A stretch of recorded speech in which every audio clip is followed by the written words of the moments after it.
Frequency Podcast Network. Stories that matter, podcasts that resonate.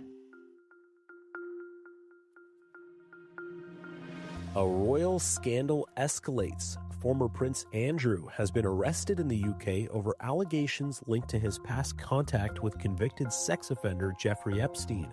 Hi, I'm Burjesh Dave. This is Big Headlines, everything you need to know to be in the know in just 5 minutes. A royal scandal amplified in the UK with the arrest of former Prince Andrew, brother of King Charles. In a statement, the king kept formal, saying, "I've learned with the deepest concern the news about Andrew Mountbatten Windsor and suspicion of misconduct in public office." He says the law must take its course. Now, it has to do with revelations from the Jeffrey Epstein files and allegations that Andrew shared confidential trade reports with the convicted sex offender. The former chief superintendent at the Met Police speaks to Sky News. To actually arrest would suggest there is significant evidence. This decision wouldn't have been taken lightly, and the idea that the Queen's favourite son is now being arrested and being questioned for misconduct in public office is a massive story. If convicted, this carries a maximum sentence of life in prison. Andrew was recently stripped of his royal titles, but he denies any wrongdoing. Today is his 66th birthday.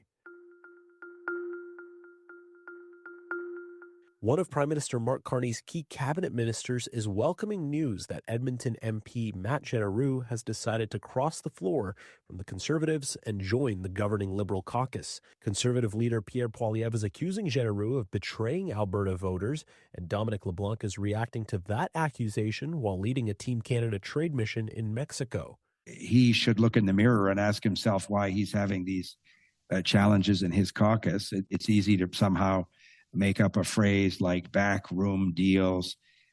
He would be the expert in that sort of stuff. If his caucus members choose to leave his caucus, he can explain that.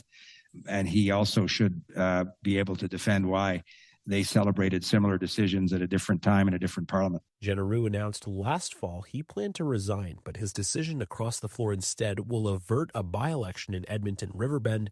He said Prime Minister Mark Carney's ambitious agenda and the speech he gave at the World Economic Forum triggered his change of heart. U.S. President Donald Trump is gathering with representatives from more than 24 countries that have joined his Board of Peace. Last month, Trump withdrew Canada's invitation to join in what appeared to be retaliation for Carney's speech at the World Economic Forum in Davos. Trump spoke at today's inaugural meeting in Washington, D.C. What we're doing is very simple, peace. It's called the Board of Peace, and it's all about an easy word to say but a hard word to produce, peace. More than 40 countries and the European Union confirmed they were sending officials to the meeting. Germany, Italy, Norway, Switzerland, and the UK are among the more than dozen countries that have not joined the board but are expected to attend. Trump has previewed big announcements for the meeting, including billions of dollars to support the reconstruction of Gaza and personnel for the stabilization force there.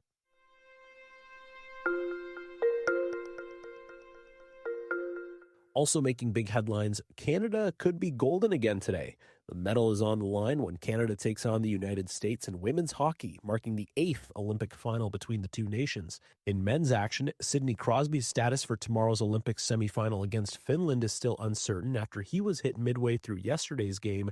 Canada took a 4-3 overtime win against Czechia, and Canadians in Italy were elated. Oh, it was incredible. Everybody threw their beers in the air and celebrated with joy, so it was really cool to see. It was electric. It was just so good to be part of this community and see all the Canadian passion. Unreal.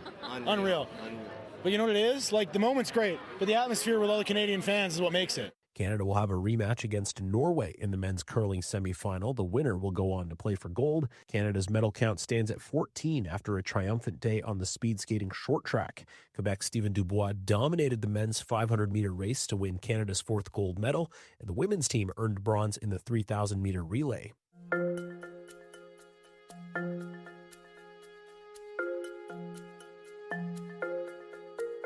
Pneumonia hospitalizations rose by almost 1/3 across Canada last year. According to the Canadian Institute for Health Information, it was up by 34% for adults aged 18 to 64 and by 22% for seniors 65 and above. Kids between 5 and 17 years old were especially hit hard with pneumonia hospitalizations, more than doubling over the previous year. An infectious disease specialist says last year's very bad flu season was likely a major factor, since viral pneumonia can be a serious complication of the flu. They add that parents can help protect their kids by ensuring they're up to date on their vaccinations. If you haven't listened yet, today on the Big Story podcast, how Canada's 2030 climate plan fell apart.